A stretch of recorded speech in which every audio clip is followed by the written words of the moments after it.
కృష్ణా నది భారతదేశంలోని అత్యంత పొడవైన నదుల్లో మూడవది. దక్షిణ భారతదేశంలో రెండో పెద్ద నది. కృష్ణలో నీటి ప్రవాహం సెకనుకు 2213 మీటర్లు 3. నీటి ప్రవాహం పరంగా ఇది దేశంలోకెల్లా 4వ పెద్ద నది. తెలుగువారు ఆప్యాయంగా కృష్ణవేణి అని కూడా పిలుస్తారు. పడమటి కనులలో మహారాష్ట్రలోని మహాబలేశ్వర్కు ఉత్తరంగా మహాదేవ్ పర్వత శ్రేణిలో, సముద్ర మట్టానికి 1337 మీటర్ల ఎత్తున చిన్న ధారగా కృష్ణానది జన్మిస్తుంది. ఆపై అనేక ఉపనదులను కలుపుకుంటూ మహారాష్ట్ర, కర్ణాటక, తెలంగాణ, ఆంధ్రప్రదేశ్లను సస్యశ్యామలం చేస్తూ మొత్తం 1,400 మీ. ప్రయాణించి దివిసీమలోని హంసల దీవి వద్ద బంగాళాఖాతంలో కలుస్తుంది. ద్వీపకల్పం పడమర చివరి నుండి తూర్పు చివరికి సాగే తన ప్రస్థానంలో కృష్ణ 29 ఉపనదులను తనలో కలుపుకుంటోంది. పుట్టిన మహాబలేశ్వర్ నుండి 135 మీ.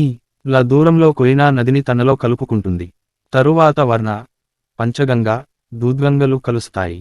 మహారాష్ట్రలో నది 306 కిలోమీటర్లు ప్రవహించాక బెల్గాం జిల్లా ఐనాపూర్ గ్రామం వద్ద కర్ణాటక రాష్ట్రంలోకి ప్రవేశిస్తుంది.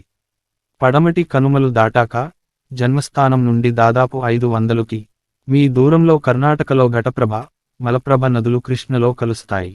తెలంగాణ రాష్ట్రంలోకి ప్రవేశించే ముందు, భీమా నది కలుస్తుంది. కర్ణాటకలో 482 కిలోమీటర్ల దూరం ప్రవహించి రాయచూర్ జిల్లా దేవర్సూగూర్ గ్రామం వద్ద ఆ రాష్ట్రానికి వీడుకోలు పలుకి, మెహబూబ్ నగర్ జిల్లా తంగడి వద్ద తెలంగాణ రాష్ట్రంలో ప్రవేశిస్తుంది. తరువాత ఆలంపూర్కు దగ్గరలో కృష్ణ యొక్క అతిపెద్ద ఉపనది తుంగభద్ర కలుస్తుంది. ఇదే ప్రాంతంలో ఆంధ్రప్రదేశ్ రాష్ట్రంలో ప్రవేశిస్తుంది. తరువాత కొద్ది దూరంలోనే నది నల్లమల కొండల శ్రేణిలోని లోతైన లోయలలోకి ప్రవేశిస్తుంది. ఇక్కడే శ్రీశైలం, నాగార్జున సాగర్ల వద్ద పెద్ద ఆనకట్టలు నిర్మించబడ్డాయి. ఇక్కడి నుండి చిన్న చిన్న ఉపనదులైన దిండి, మూసి, పాలేరు, మున్నేరు వంటివి కలుస్తాయి. విజయవాడ వద్ద బ్రిటిషు వారి కాలంలో నిర్మించబడ్డ ప్రకాశం బ్యారేజిని దాటి డెల్టా ప్రాంతంలో ప్రవేశిస్తుంది. విజయవాడ వద్ద ఈ నది 1188 మీటర్ల వెడల్పుతో విశ్వరూపాన్ని ప్రదర్శిస్తుంది. ఆ తరువాత దివిసీమలోని హంసల దీవి వద్ద బంగాళాఖాతంలో కలుస్తుంది. ఉపనదులు అన్నిటితో కలిపిన కృష్ణా నదీ వ్యవస్థ యొక్క మొత్తం పరివాహక ప్రాంతం 2,56,000 మీ. ఇందులో 3 పరివాహక రాష్ట్రాల వాటా ఇలా ఉంది: మహారాష్ట్ర 26.8%, కర్ణాటక 43.8%, తెలంగాణ, ఆంధ్రప్రదేశ్ 29.4%. కృష్ణా నదీ తీరాన ఉన్న పుణ్యక్షేత్రాలు. ప్రకాశం బ్యారేజి పనోరమా. కృష్ణా నదికి భారతదేశంలోని ఇతర నదుల వలెనే పౌరాణిక ప్రశస్తి ఉంది. ఎన్నో పుణ్యక్షేత్రాలు నది పొడుగునా వెలిశాయి. వీటిలో ప్రముఖమైనవి: శ్రీశైలం, 12 జ్యోతిర్లింగాలలో ఒకటైన ఆలయం.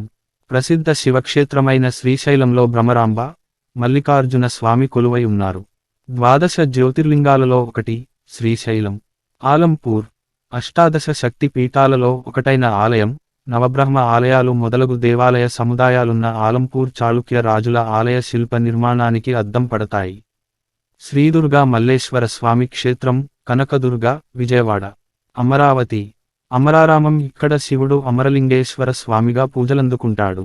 బౌద్ధుల ఆరామలకు కూడా ఇది ప్రసిద్ధి. మోపిదేవి. ఈ ప్రసిద్ధ క్షేత్రములో నాగపూజలు చేస్తారు. ప్రకాశం బ్యారేజీ వద్ద. సీతానగరం నుంచి ఉండవల్లి కరకట్ట మీదుగా వైకుంఠపురం వరకు కరకట్ట వెంబడి కృష్ణాతీరాన్ని ఆనుకుంటూ ఆధ్యాత్మిక కేంద్రాలు, ప్రకృతి ఆశ్రమాన్ని కూడా నెలకొల్పారు. సీతానగరంలో శ్రీ మధ్వీరాంజనేయ సమేత కోదండరామస్వామి ఆలయం, 1982లో 5 ఎకరాల విస్తీర్ణంలో శ్రీ జియరు స్వామివారు ఆశ్రమాన్ని నెలకొల్పారు. 2001 ఫిబ్రవరి 6వ తేదీన రామకృష్ణ మిషన్ను ఇక్కడే ఏర్పాటు చేశారు. శ్రీ జయదుర్గా తీర్థాన్ని 1986లో దత్తపీఠాధిపతి శ్రీ గణపతి సచ్చిదానంద స్వామీజీ స్థాపించారు. ఇస్కాన్ మందిరంలో విదేశీ భక్తులు సైతం కృష్ణ భజనల్లో మునిగి తేలుతుంటారు. డాక్టర్ మంతెన సత్యనారాయణ రాజు ప్రకృతి వైద్యశాలను ఏర్పాటు చేశారు. తాళ్లాయపాలెంలో శ్రీ కోటిలింగ మహాశైవ క్షేత్రాన్ని 7 ఎకరాల విస్తీర్ణంలో విజయవాడకు చెందిన శ్రీ బ్రహ్మచారి శివస్వామి 2004లో నెలకొల్పారు. ఈ క్షేత్రంలో అనేక ఆలయాలు దర్శనమిస్తాయి. ఈ క్షేత్రంలో పాదరస స్ఫటిక లింగాలు ఉండడం ఓ విశేషం. ప్రాజెక్టులు. కృష్ణా నది పరివాహక రాష్ట్రాలు 3 కూడా విస్తృతంగా సాగునీటి, విద్యుత్ ప్రాజెక్టులు నిర్మించుకున్నాయి. వీటిలో ముఖ్యమైనవి: కర్ణాటక, అలమట్టి ప్రాజెక్టు, నారాయణపూర్ ప్రాజెక్టు, పై రెంటినీ కలిపి అప్పర్ కృష్ణా ప్రాజెక్టు అని అంటారు. తెలంగాణ ప్రియదర్శిని జూరాల ప్రాజెక్టు, కృష్ణానది తెలంగాణలో ప్రవేశించిన తరువాత కృష్ణాపై ఉన్న మొదటి ప్రాజెక్టు ఇదే. జోగులాంబ గడ్వాల్ డిస్ట్రిక్ట్, రేవులపల్లి సమీపంలో నిర్మించారు. తెలంగాణ, ఆంధ్రప్రదేశ్ ఉమ్మడి నాగార్జునసాగర్ ప్రాజెక్టు, కృష్ణానదిపై కల ప్రాజెక్టులలో ఇది ప్రముఖమైనది. గుంటూరు, ఆంధ్రప్రదేశ్, నల్గొండ, తెలంగాణ జిల్లాల సరిహద్దులో ఉన్న ఈ ప్రాజెక్టును 1956లో ప్రారంభించారు. శ్రీశైలం ప్రాజెక్టు, కర్నూలు జిల్లా శ్రీశైలం వద్ద ఈ ప్రాజెక్టును నిర్మించారు. ఆంధ్రప్రదేశ్ పులిచింతల ప్రాజెక్టు, ప్రకాశం బ్యారేజీ, వరదలు 2009 అక్టోబరులో కృష్ణానదికి వచ్చిన వరదల్లో 350 గ్రామాలు మునిగిపోయి లక్షల మంది నిరాశ్రయులయ్యారు. 4 దీన్ని వేయేళ్ల వరదగా భావిస్తున్నారు. కర్నూలు, మహబూబ్ నగర్, గుంటూరు, కృష్ణా, నల్గొండ జిల్లాల్లో ఈ వరద బీభత్సం సృష్టించింది. కర్నూలు నగరం మొత్తం దాదాపు 3 రోజుల పాటు 3 మీటర్ల వరద నీటిలో మునిగిపోయి ఉంది. 5 కృష్ణా నది శ్రీశైలం ఆనకట్టపైగా ప్రవహించింది. ప్రకాశం బ్యారేజీ వద్ద 11,10,000 క్యూసెక్కుల ప్రవాహం నమోదైంది. 1903లో నమోదైన 10,80,000 క్యూసెక్కుల ప్రవాహ రికార్డును ఇది మించిపోయింది.